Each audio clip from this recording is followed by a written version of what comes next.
Hello and welcome to topic creation. तो आज हम बात करने वाले एक नई टॉपिक के बारे में और हम करेंगे part 2 commerce TY BCom 5th same के बारे में। और ऑलरेडी पार्ट 1 हमने इस चैप्टर पे कर चुके हैं, अब हम पार्ट 2 करेंगे और आज भी हम बहुत ही इंटरेस्टिंग टॉपिक पे स्टडी करने वाले हैं। सो जो भी मेरे चैनल पे नए हैं प्लीज जाकर मेरे चैनल को सब्सक्राइब करो, लाइक करो, अपने फ्रेंड्स में शेयर करो ताकि और भी लोगों की मदद हो सके। So without any time waste, we will start with the new topic and the topic is, let's see, जो part 1 हमने किया था वो हमने किया था nature and features of marketing। आज हम करेंगे importance of marketing, okay? कि मार्केटिंग क्यों इतनी इम्पोर्टेंट है, ये भी जानना जरूरी है ना कि मार्केटिंग क्यों इतनी इम्पोर्टेंट है। तो आज हम इम्पोर्टेंस ऑफ मार्केटिंग देखेंगे। Now effective marketing is required, but why? क्यों इतना इम्पोर्टेंट है कि इफेक्टिव मार्केटिंग होना चाहिए?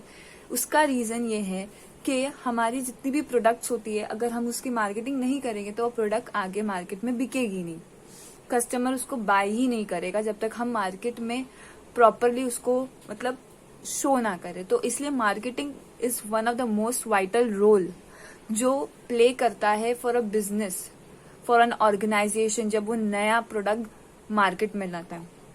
इसलिए इम्पोर्टेंट है मार्केटिंग करना। तो हमेशा जब भी कोई प्रोडक्ट मार्केट में लाना है तो जो प्रोडक्ट लाने वाला है मार्केट में, उसके दिमाग में एक ख्याल जरूर आता है कि मैं इसकी मार्केटिंग कैसे करूंगा या इसका मार्केटिंग किस तरीके से होनी चाहिए। तो ये बहुत इम्पोर्टेंट है मार्केटिंग। तो लेट्स सी कि क्या क्या होता है मार्केटिंग करने से। जैसे कि कॉम्पिटिटिव एडवांटेज, जो इन्होंने फर्स्ट पॉइंट दिया है हम लोगों को, competitive advantage, effective marketing helps to face competition in the market. Professional marketer are proactive in decision making. They come up with innovative design or model. So मतलब creative promotion scheme, efficient after sales service, the proactive decisions give competitive advantage to the professional market. So effective marketing is required to generate demand for goods or services. Is this true? Yes, it's very true. Because जो भी competition चल रहा है हमें उसको cut throat करना है, हमें उस कंपटीशन में भी हमारा प्रोडक्ट निकालना है मार्केट के अंदर, ताकि वो कंपटीशन से हम जीत सके।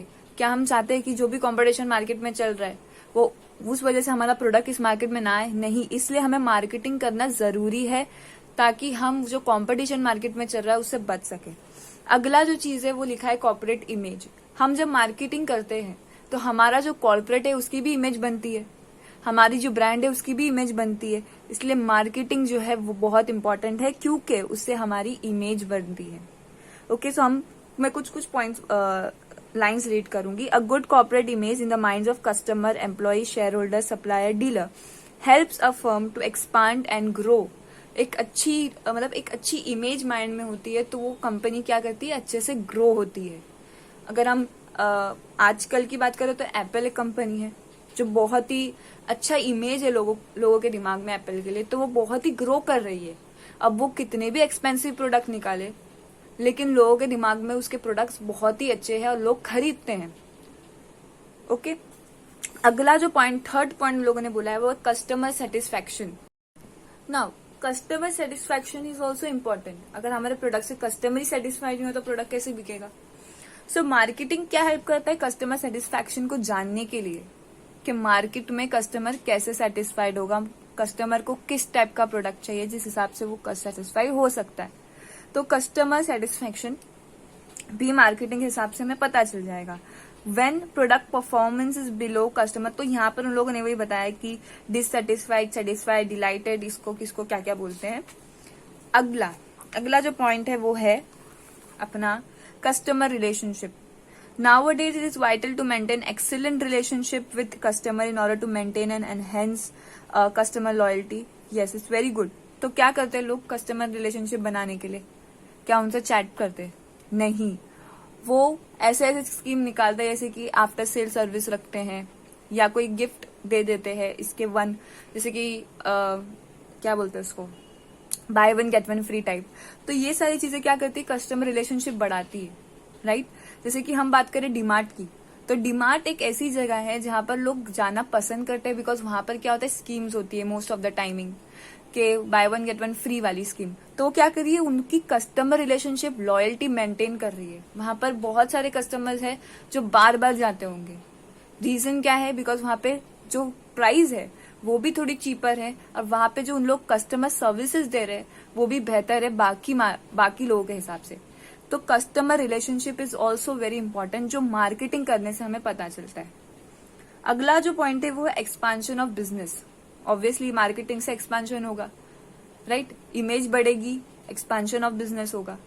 अगर हमारी मार्केट में इमेज ही नहीं है तो एक्सपांशन ऑफ बिजनेस नहीं होगा। इसलिए जो मार्केटिंग है एक्सपांशन ऑफ बिजनेस के लिए हेल्प करता है। अगला जो पॉइंट है वो है economics of scale. Professional marketer take proactive decision. Therefore, there is an increase in demand for the firm product. Increase in demand result in large scale production and distributions. Okay, so economics of large scale production such as discount on bulk purchase of material. Economics of large scale distribution such as freight concession due to bulk transportation. तो वो economics में भी मदद करती है हमारी, जिस तरीके से इसमें पॉइंट में बताया है। अगला जो है वो है efficiency. Effective marketing brings higher profit, right? Efficiency होती है, हमारा जो प्रॉफिट है वो बढ़ता है। क्यों बढ़ता है? बिकॉज हमारा प्रोडक्ट की इमेज बढ़ रही है, हमारी बिजनेस एक्सपांड हो रहा है, हमारी इकोनॉमिक्स ऑफ स्केल चल रही है प्रॉपरली, कस्टमर सेटिस्फाई हो रहा है, रिलेशनशिप मेंटेन हो रहा है, और ये सब किस वजह से हो रहा है? मार्केटिंग के वजह से। तो क्या एफिशिएंसी बढ़ेगी या नहीं बढ़ेगी? बढ़ेगी। प्रॉफिट होगा या नहीं होगा? होगा। इसलिए एफिशिएंसी भी होगी जब हम मार्केटिंग करेंगे। अगला जो पॉइंट है वो है organisational objective. Marketing help to achieve organisational objective.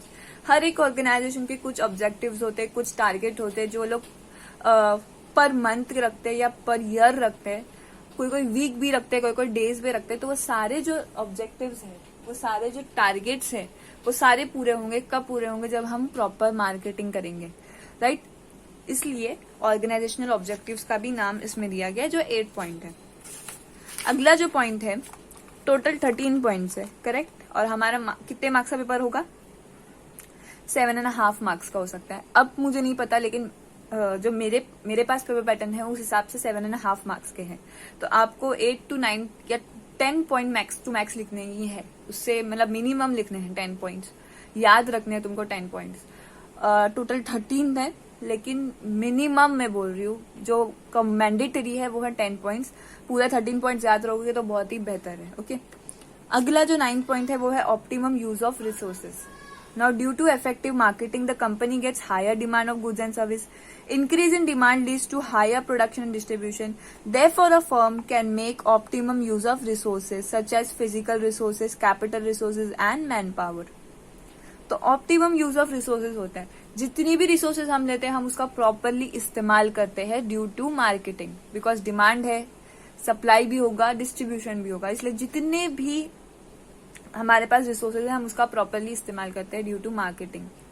अगला ब्रांड लॉयल्टी, राइट? ये जैसे ही ब्रांड इमेज की बात हुई, कस्टमर रिलेशनशिप की बात हुई, लॉयल्टी की कस्टमर लॉयल्टी की बात हुई, तो ब्रांड लॉयल्टी भी उसी हिसाब से बनते जाएगा। सो ब्रांड लॉयल्टी भी मार्केटिंग से ही होता है। ओके, सो जैसे हम अगर कोई एप्पल का फोन बाय करते हैं तो हम क्या वापस वो एप्पल का फोन बाय नहीं करेंगे? आफ्टर यूजिंग करेंगे हम एप्पल का फोन बाय। तो this is called brand loyalty, कि एक बार अगर कस्टमर ने खरीदा तो वो दूसरी बार वापस आएगा।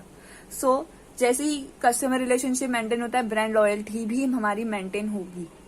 सो ये कब होगा? जब हमारी मार्केटिंग होगी। Okay, then brand equity as same as brand loyalty and image and all. उसके बाद brand image and then they have given you benefit to stakeholders.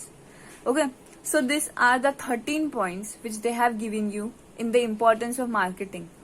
So ये सारी चीजें मैंने बहुत ही मतलब जल्दी में आप लोगों को बताया, बिकॉज ये बहुत ही समझने वाले पॉइंट्स है। आपको सबको समझ में आ जाएंगे और बहुत ही याद रहने वाले पॉइंट्स है। बहुत ही इजी है। फिर से मैं एक बार मतलब ऊपर से बता देती हूँ। Importance of marketing, what are the importance of marketing? Competitive advantage. पहली बात, इमेज याद रखो कि इमेजेस होंगे, मतलब लोगों के दिमाग में इमेजेस बनेगी। कैसे? कॉर्पोरेट इमेज बनेगा, ब्रांड इमेज बनेगा, ये याद हो गया।